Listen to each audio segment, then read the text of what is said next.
Okay, yan. So meron na naman tayong gagawing, nakaabang na naman to ng 2 linggo nakatambak. Dahil umalis ako ng 1 linggo. So dapat nakaraan linggo pa to nagawa. Tinambat ako gawin, kaya hindi natin nagawa. So yan, ito yung repair natin itong araw ng Sabado, November 8. So ito, alam nyo na ito, kilala nyo na itong 2 electric pan na to, dahil isa to sa mga ginagawa ko lagi. Yan.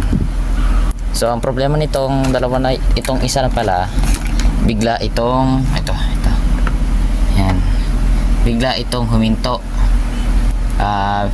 Nung gusto na naming gamitin, hindi na siya gumana. So alamin natin yung problema niyan mamaya. Tapos ito namang kulay green na electric pan, ito ay ang nagisira ay habang gumagana siya, namatay. Tapos parang may ugong siya na naririnig bago siya tuluyang hindi na tumunog. So siguro itong uunahin natin. At kung sakali namang mayroong sira na itong coil niya at di na natin magawa ng paraan, meron tayong pamalit. Ito yung motor. Ito ay gumagana, so papakita ko sa inyo mamaya. So simulan na natin. Okay, simulan na natin. Iusog lang natin itong camera. Yan, para masimulan natin ng maayos. Yan. So tapos siguro itatanggalin natin yung mga ilisi para maginhawa yung ating pagpasok. Kuha tayo ng screwdriver. Yan. So meron na tayong screwdriver. Yan, usog nga natin yung ating camera pala, dahil talagang masikip ang aking pwesto ngayon. Yan. So pala, bago yung ating cellphone na ginagamit, Samsung A22 5G na, kaya medyo malinaw-linaw. Naka 2K resolution tayo, kaya malinaw talaga yan. Ayan, naka 2K resolution yung ating cellphone ngayon, kaya hindi siya malabo. Ayan, tigas Ayan, tanggal na. Tanggalin na lang natin tong iba. Ayun, tigas Ayun, ito kakapalitan natin itong ilisin na ito dahil may crack. Pero matibay naman itong ilisin nito. Matibay ito, 1 taon na nga ito So ito, tignan natin kung gumagana pa ba ito sa tester natin. Dahil ito ay merong ugong nung huli ko siyang tinisting. Ayan, so gagamitan natin siya ng tester. Pag may reading, sasaksak natin dito. Ayan, dito. Ayan, may saksakan tayo dyan. Subukan natin itong tester na to. Testerin natin para makita natin kung gumagana pa ba. Tapos nag-tester na tayo dito, tester na rin natin yung motor na ito. Ayan, ito tester na rin natin yan. Ito yung ating kukunin, si Aning. Ayan, reserva lang to lagi. Yung habo test natin, laging nakareserba yan, hindi natin ginagamit yan lagi. Pero ginagamit naman pag mga mga review, pagre-review ng tester kung accurate ba, yun ang gagamitin natin. Pero pagka-repair, Aning talaga, tsaka yung analog yung ating gagamitin. Yan, tester natin. Ayun, dito tayo sa resistance.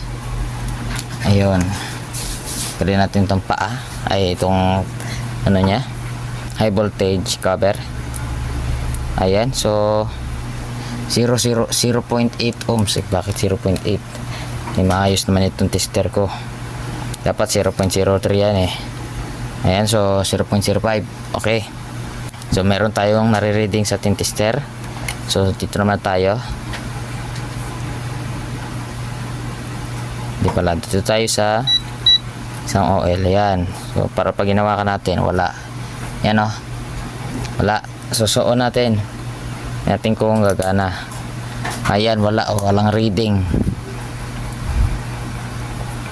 Ano ba to?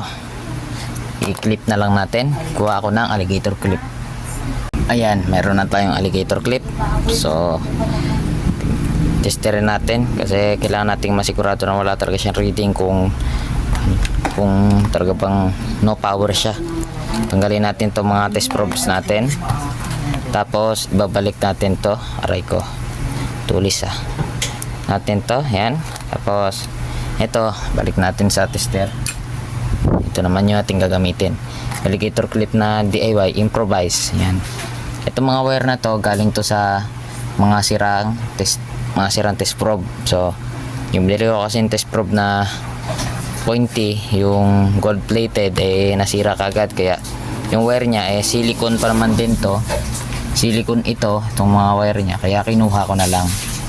So tester natin kung okay ba talaga siya, kung mayroong mga ba silang marireading sa ating tester dahil siya ay umuugong. Ayan, pasensya na at maingay. Ayan, so meron na. Makita niya nakakabit na oh. Ayan, nakakabit. Hindi ko siya pinantay dahil baka mag-short. Baka magkakaroon siya ng reading. Ayan, so ito yung tester on natin. Wala siyang reading. Nakakabit na yan. Baka sabihin nyo hindi nakakabit. Oh, atras natin yung tester. Oh, ayan lang yung wire oh, one ko. Oh, naglalagitik naman yung electric pan. Oh, lumalagitik yung switch. Ayan, kuhanin natin yung kanyang wire para may parinig sa inyo na talagang lalagitik siya. At ayan, didiretso yan siya dito. Ayan oh, yun yung wire oh. Oh, yun lang. Tapos ito. So ito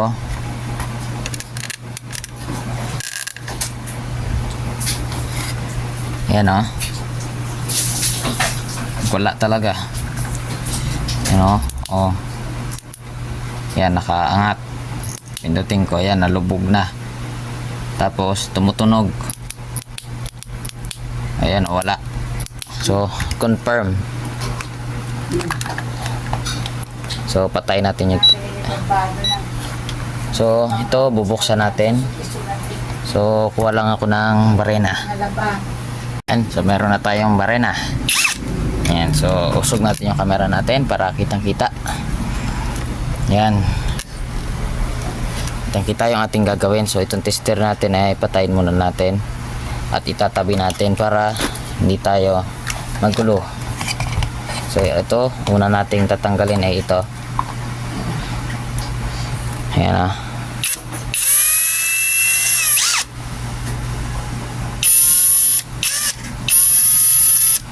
speed to natin para medyo mas mabilis. Ayan. Ayan, mabilis ang trabaho. Ayan, so ito yung dalawang tornilyo, wag nating wawalain yan. Ito natin. Ito, tanggalin natin. Tulak natin. Ayun. Ayan. Ito na.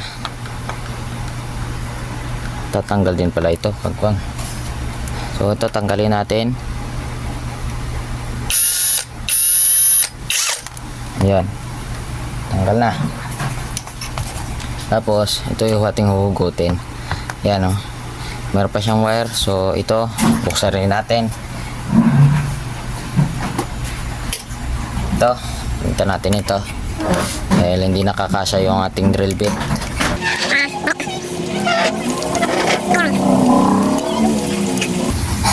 So tingin ko ay naging motor na ang problema nitong kulay ito. Ayan o, kulay, yung kulay green na yan. Tingin ko ay motor na ang problema nun, kaya binuksan na natin to at sure ball na yun. Sure ball naman na siguro yun. So ito ay ginawa ko na rin. Ayan o, yung motor, ayan o, ginawa ko na. Kita nyo? Yan o, may dalawa na shrinkable tube at hindi ko nagagalawin yan dyan. Palitan ko na lang siguro ng wire. So dito mag-tester tayo. Gamit tayo ng side cutter para matester natin. Ibabalatan natin yan. Ayun. Ayan. So dahil maiksi yung wire nito, ayoko naman ng dugtong dito kasi dito madalas yan. Pagka nagpapalit ng ulo nito, kasama na ito kasi kasama na. Madalas yan putol na dito. Ayan o. Idudugtong nila dito. So ako hindi ganun. Gagawin ko, tatanggalin ko yung hinang dito. Tanggalin yan. Tapos dito ko hihinangin yung motor. Pero sa ako lang gagawin yan pag na-confirm ko na sira na yung motor nito. So ibaba lang natin ng konti yung ating camera dahil medyo masyadong mataas. Ayan. Ayan, di ba? Ayan, so zoom natin ng konti para kitang-kita yung ating ginagawa. So itong motor na ito ay natatanggal lang. So di mo natin tanggalin dahil may grasa. May washer. Ayan. So ito, testerin natin. Tanggalin natin yung balat nitong wire. Ayan.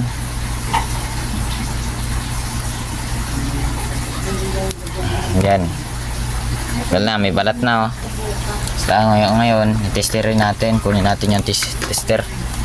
Yung barena, yung LC, tatabi. Ito yung ating tester. Tapos ito, baba natin. So ito yung ating tester. Angat natin. So, testerin natin. Meron. Yan, so testerin natin. Ano ito? Testerin natin. Yan, so naka-OL na tayo. Pag tinester natin, ayan o, may reading na 735. Try natin sa mismong resistance. Ayan, 659.58 ohms. Ohms yan. Huwag nyo susundan ito. Point kasi may 0 point. 0 point to, 0.658 kilo ohms. Ibig sabihin, ohms lang yan. Pabuti kung 1.6, ibig sabihin kilo ohms talaga yon. Ito, ohms lang yan kasi may 0 point pa. So, yan. 658 buo. Pagka ang reading niya na 2,000 kilo ohms pataas ay ibig sabihin may nag-uumido na parts. So dahil na-confirm natin na ayos na yung motor, ayos siya, itatabi natin yan. Dahil yan ang ating gagamitin na motor mamaya kung kailangan natin palitan ng motor. So ayos na natin yung ating pwesto dahil nasikip.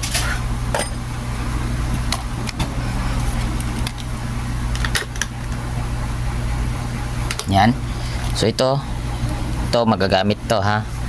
Ito na lang siguro gagamitin ko na ano kasi stopper niya yan oh, gumagana pa. Ayan oh, may spring siya. Tapos bearing. Ito maganda sa electric pa na to, bearing yung kanyang yung ano, hindi siya luluwag. Hindi siya gumaganon-ganon no. Hindi kagaya doon sa iba na gumagalaw. Ay ito gumagalaw. So papalitan din natin to ng ganito. Sa mga electric pan kasi na clip pan na talagang clip pan. Ito kasi stand pan to. Kinonvert ko lang. Ay ano siya. Hindi siya yung talagang tunay na bearing yung kanyang pang yan? Para sa rotation nito. Hindi siya yung bearing. Ito bearing. Yan, so baklasin natin. Baklasin natin. Hintay ng barena para mabilis.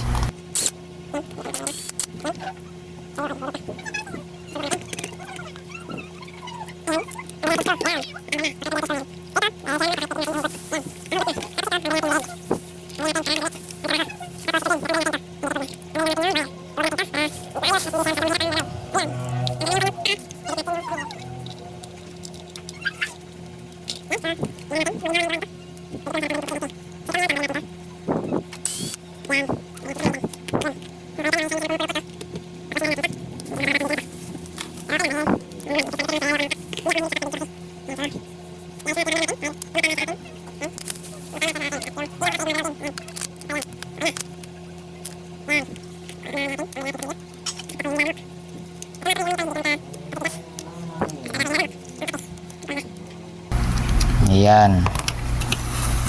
Ayan. So, ito, dahil tingnan natin, gusto natin tignan kung okay pa ba yung motor. Wait lang, linisan muna natin. Napakadumi. Ayun, natanggal siya, oh. Tanggal siya. Alam ko na kung bakit ganito. Bakit siya natatanggal. Ayan, oh. Kahit itong magnet na ito ay natatanggal na din. Kukuha tayo ng pantanggal niyan. Ito. Tanggalin natin yung ito, putulin na rin natin to dahil wala na rin naman silbi yan. Dahil yun naman ay putol na rin. Ayan. Yan na naputol yung kanyang cord. So dahil ano yan, nasunog din siya. O ayan, o, tostado. So kailangan natin ayusin yan. Yan ang rason kung bakit kailangan laging titignan yung mga spring ng pipan, dahil yung pagka natanggal yung spring niyan ay iikot-ikot yun, yung ulo na ito nasa mapilipit na yung wire. Yan, so testerin natin yung motor, dahil itong motor na ito mukhang okay pa naman, hindi ko pa naman ito nagagalaw. Ayan, ang problema lang dito, ayan, ito hindi ko pa nga ito nagalaw. Ay hindi, nagalaw ko na pala ito kasi yung wire nya iba na. Yan. So testerin natin ulit. Testerin natin. Gamit itong tester natin na aning. Yan. Layo na natin yung iba dyan. Baba muna natin. Kaya masikip ang ating pwesto. Yan. So gumagalaw tong ilaw ko. Yan. Itong ating tester, tayo natin para makikita kung ano yung ginagawa ko. Kung tayong ito, gumagana ito, ha. Itong ating tester, ayan, gumagana yan. Ayan, tumutunog ito sa may ilaw. So ating titesterin, naka-auto, okay lang yan. Ayan, kita nyo? Parehas na parehas doon sa na-reading natin kanina dito sa motor na papalit ko sana ito. Pero itong motor na ito ay yung atin ang gagamitin. Ito na, kasi ito mas maganda ito. Ito kahit okay pa ito, itatabi ko na lang to, parang pang reserva lang. So tara na, gawin na natin ito. So dahil ang pagtanggal nito ay mahirap, so hindi ko na ipapakita. Okay. So ito na. So natanggal ko na yung mga motor. At napakadali lang naman parang tanggalin. Ayan, so maganda pa itong motor na ito. Dito lang ako nahirapan. Ayan, ito yung kanyang dating magnet at napakadami na. Meron ng crack. Ayan, natanggal na nga ito. So pagtanggal ko na crack ko din. So ito ay hindi na pwede. Kaya kinahoy ko na rin yun nandito, yung magnet nya. Ayan, dahil sa pagtanggal nitong magnet na itong isa ay nahirapan ako. Ayan, kailangan ko siguro mag gloves.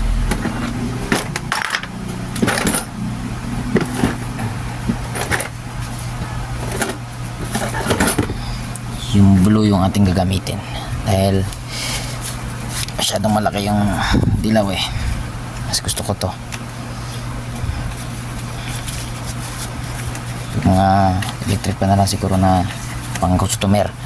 So ito, kaya meron na yung ganito, meron tie wire. Actually kahit hindi na wala ng ganyan hindi na ito matatanggal. Ang reason ko dyan ay kasi pagka itong magnet na ito, ang magnet yan, ayan, dumidikit. Tingnan nyo, ayan, ayan. So pag yung magnet na lumuluwag, tapos ito, habang umiikot ito ay sumasabay din tong magnet. Mangyayari niyan, hindi ito iikot. Uugong lang kasi naka-steady lang yung magnet eh. Pag gusto niya umikot, iikot din yung magnet. So, hindi pwede yung ganon. Kaya ang mangyayari niyan, hindi siya iikot. Wala rin yung ginawa mo. Kaya ang kailangan mawala yung ganon. So, tinaywiran ko siya. Kasi nasira na din yung housing niya. So, para magamit ko pa rin ito. Yan, so, kasi ito, dapat nga ito ang gagamitin ko kaso putol yung paa. Kaya ito na lang at ginawa ko ng paraan. Yan. So, matigas yan. Matigas. Tapos maganda rin yung pagkakakabit sa tie wire. Yan. So, hindi ito kakalawangin kagad. So, ngayon, ito na rin yung kakahuyin ko din. Ito, itong spring na ito. So, ito na yung dati niyang motor at napakaitim na. Yan, ayan, isang sinyalis yan ng pagkakayod. Yung parang may pattern siya na parang nagkayod. Parang sa rotor lang ng electric fan na normal. Yan, para siyang rotor ng electric fan. Nagkayod. So, dahil kasi sumasama itong magnet. So, yun lang mga diskarte. Ngayon, kailangan natin ng panghinang. So, pagpapainit tayo ng panghinang. Yan, so, nakapainit na siguro tayo ng panghinang. Ayan, mainit na siguro yan. Subukan natin kuha tayo ng soldering lead.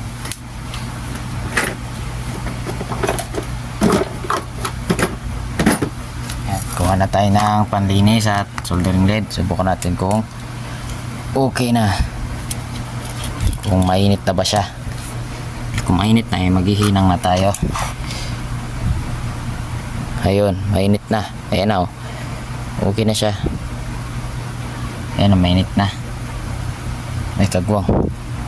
Tumikit pa yung wire. Ang baho. Ang baho ng wire pag nasusunog kasi. Kaya ganun. So, ayun. Tanggalin natin tong wire na ito. Gamitin natin tong pang kuko. Pero ito yung mapurol na. Kaya kinuha ko na at pang tanggal ko ng pin. Kaya medyo mas nadadalian ako magtanggal ng pin. Yan. At ingatan natin na mahatak siya. At baka mamaya imbis na magagawa ito masisira pa. Ayan, ayun. So ito, ipitan natin. Gamit tayo ng long nose.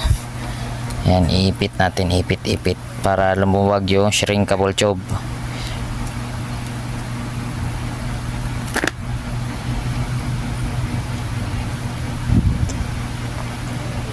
Gawin natin, ayun, natatanggal na. Kailangan natin yan malambutan. Yan, malambot lang naman yan. Para yan siyang yung tube na ano ba yun? Yung sa electric fan. Yan, so putulin na natin. Gamit tayo naman ng side cutter. Yan, putulin natin dito yung wire. Ayan, so tanggal na. Ito na yung dalawang wire. So, para malaman natin yan kung may nasira pa natin, titestering natin yan.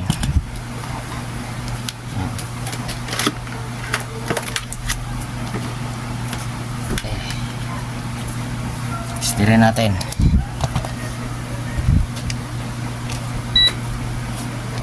Tingnan natin kung magkakaroon ba siya ng reading. Yan. Kabitan natin ang test probe. Tapos i-lock natin yan para wala mag-short. Ayun, nakakuha tayo ng reading na 660 ohms. So yan ang tamang reading. So ibig sabihin hindi nasira yung motor natin. So okay yan. Tayo natin, tester natin. So ngayon, tayo ay maghihinang. So bago pala tayo maghinang, kabit na natin. So titignan ko lang kung may washer ba tayo na ilagay dito. Dapat meron itong plastic na washer. Meron. Tapos lagyan natin ng langis. Mamaya. Hindi, lagyan na natin ngayon. Lagyan natin ng langis para maginhawa siya pag gumagana. Ayan, ito, lalagyan natin ng langis. Ay, kagwang. Bali. Ayun. Kabit na natin. Ayan. Kaso, mayroon pang natirang debris at nag-iingay siya. So, kailangan natin, oh shoot, ano pa yan? Ayan na, so tanggalin muna natin yung mga debris dito sa magnet, dahil pagka mayroon debris yan nagkakaroon niya ng maingay. Salatin natin ng kamay. Yan, wala na, malinis na yan, oh. Teka, parang malabo. Yan, alas 3 na pala. Yan, hindi na maingay. So, kabit natin yung clip. Ito, meron siyang C-clip na mapakaliit. Ayan, o, mapakaliit. Ang diskarte dyan, gamit ka nito. O kaya yung maliit na long nose. Ito, nipper. Ayan. Ganito lang natin. Ikagwang. Mali. Yan. Higpitin natin ng kakapit. At ayun. Kabit na, oh. So, hindi na tatatanggal yan. Okay yan. So, good. Tapos, mga tornilyo pa tayo dito sa housing. Dahil ito naman na yung gagamitin na ng housing, oh. Ito na. Tanggalin yung tornilyo. Tapos, bago natin isasalpak yan, iba yung ating spring na gagamitin. Ito, hindi ito yung gagamitin natin dahil hindi na siya maginhawa. So, yung gagamitin natin ay ito. Yan, yung nasa nakahoy natin kanina. Yan, maginhawa pa ito. Pero para mas maginhawa siya, ilalagyan natin ng langis dito sa gilid. Yan dito. Ayan, ayun, napakadami, ah. Tapos tatakpan na natin yung langis. Baka ma-disgrasya na naman at malagyan. Yan, at napakaganda na ng ikot. Takpak natin ng ganito para papasok sa bearing. Ayun. Tapos yung ating basahan. Yan, basahin. Tanggalin natin mga nasubrahang langis para hindi magkakalat pag gumagana na. Ayan, oh, maganda na yung kanyang ikot. So good. Ngayon, pasok natin yung wire dito. Pasok natin at tayo magpasok. Ayaw pumasok, kagwang, ah. Ayun, pumasok na. Yan, so nakalabas na. So ibabalik natin ito dito sa ano, sakto lang naman yan kasi parehas lang naman yan sila. Yan, o, sakto lang. Tapos ito, balatan natin. Maliit lang na balat. Yan, para ano, siguro puputulan ko pa ito dahil masyadong mahaba. Yan, ayan. Tira pang balat. Yan, tapos balatan natin isa-isa. Ayun. Okay. Kita nyo, balat na. Ayan, o. Ngayon ay ating pasok yan. Ating ipapasok sa likod. Papuntang likod. Para may bubuhol natin. Dito natin ibubuhol. Ayan. Yun. Tapos pag sobra, hatakin. Ayan. So ngayon hindi na tayo magga-gloves dahil ibubuhol muna natin yung wire dahil at mahirap ibuhol yung wire. Tapos ibaba natin yung ating camera para madali nyo makikita. Ayan, so iatras lang natin konti ito. Takin natin. Tapos yan. So napakanipis lang ng wire ang clipan dahil mahina lang naman yan. Tapos pala shrinkable tube, gamitan natin. Yan o. Yan. Maliit lang para ano, yan. Ternyaan. Salpak na natin dito.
So nakabit na natin yung mga wires. Ayan o, makikita ninyo. Kaso dumilim na yung ating ilaw lang. So charge natin. Madilim na yung ating ilaw. Ayan, charge natin yung ating secondary light. Ayun, umiwanag. So ayan, kung makikita ninyo ay meron na siyang shrinkable tube. Ayan. So meron na. At ito ay ready to use na. So una na lang natin gagawin ay susunod na lang natin gagawin ay ibalik natin yung mga tornilyo. Yan.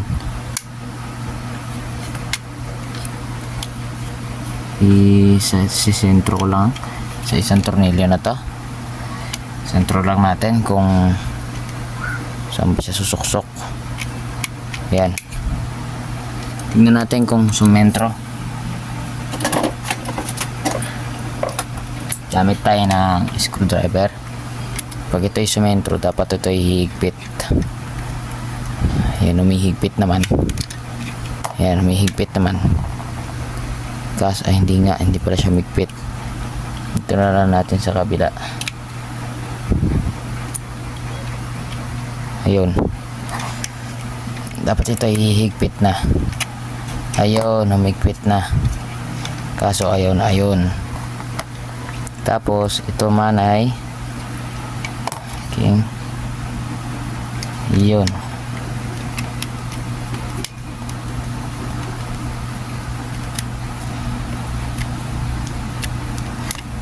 Okay. Okay. Tapos ito, yan, so okay naman. Yan, pitted na yung ano. So ngayon, tutornilyo pa natin. Yung habang tornilyo kunin natin. Ito pala.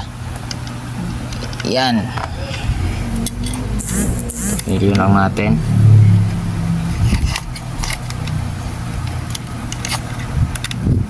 Yan. Paso. Ayun, okay na. So dahil may cover na yan. So okay na. Ayan, kung makita niya pag inikot ko, okay na oh. Maginhawa na siya umikot. Maginhawa pa rin naman yan siya umikot kanina bago pa natin ayusin. Tanggalin natin to. Yan. Tapos ating ibabalik yung kanyang tornilyo. Ito. Yung tornilyo na ito. Ating ibabalik. Ay, kung hindi na tayo gagamit ng barena dahil medyo maingay. At mayroong mga natutulog dito. Ayan. So kabit na natin. Ayan oh. Okay na. Subukan natin kung gagana. Testerin natin. Hindi po pwedeng